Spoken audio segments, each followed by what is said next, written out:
Awesome. Welcome to today's chat. Listen, have you ever had to fire a client before? Oh my God, I remember the first time I had to fire my client. I couldn't sleep. I had stomach ache. I think I was sick. I lost my appetite. Everything that could go wrong went wrong. I was absolutely, completely nervous until I had that meeting that day. This was a couple of years ago. And I remember that I came out of there and it was like I was walking in air.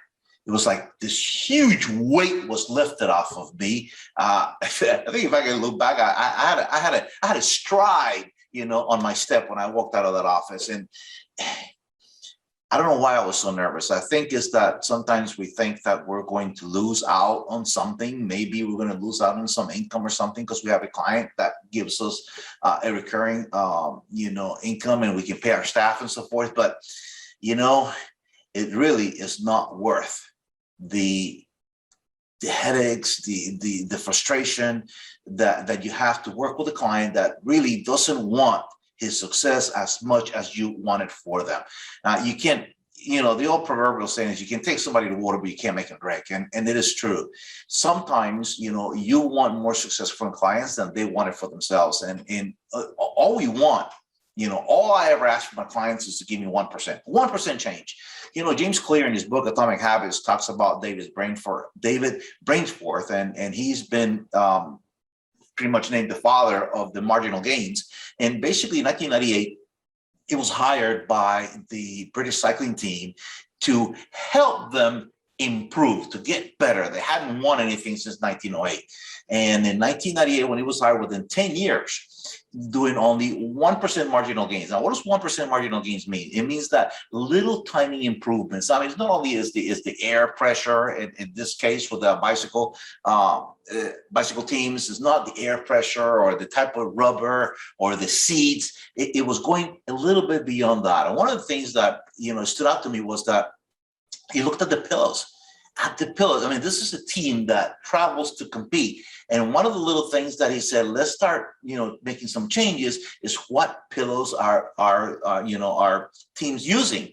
And how about if we have the same pillow for that person to travel with him? That way it's something, even though he's sleeping in a hotel room and maybe an uncomfortable bed or not, or a different bed, he has his pillow. He has something that gives us a security, something that's going to help him rest and relax before competition. And little things like that, like the hand washing. This team were all over the world competing, but one of the things that they needed to improve on is, not getting sick. So better hand washing techniques, little 1% changes. Well, what happens is within 10 years, they were able to win 16 gold medals in 2 different Olympics, 59 world championships, and 6 Tour de France, anyhow. 1% changes. Sometimes that's what we're asking from our clients. It's a little 1% change, just a little tiny change. But sometimes our clients don't want to do that. We can only coach them. We can only help them. We can write the scripts for them. But if they won't read them, they won't do what they need to do, they're not going to achieve the results that they're really looking for. There are things that we can do, but not everything. Our clients need to do something for themselves as well. Anyhow, my name is Ruben. I'm the fractional CMO. What we do is we help our clients. There are over 30 different marketing growth strategies out there. Not all of them are good for every business at a particular given period of time. But if we can help you figure out what is that one thing that you need to do right now that is going to move the needle, improve the growth in your business, and maybe that 1% change that we can do it daily or weekly, that means that within a couple of weeks, you could probably be getting 1 extra client. What does 1 extra client in whatever period of time is that you want to measure it, a week, a month, means to you?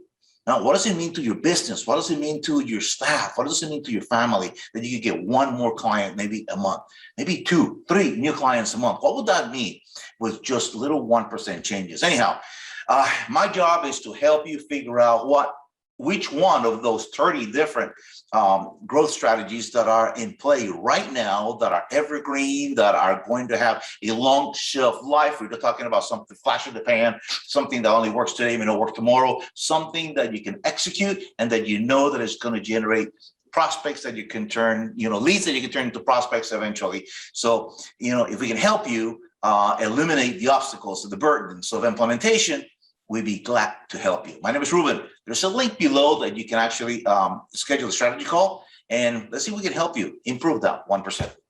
Talk Talk to you in the next one. Ciao.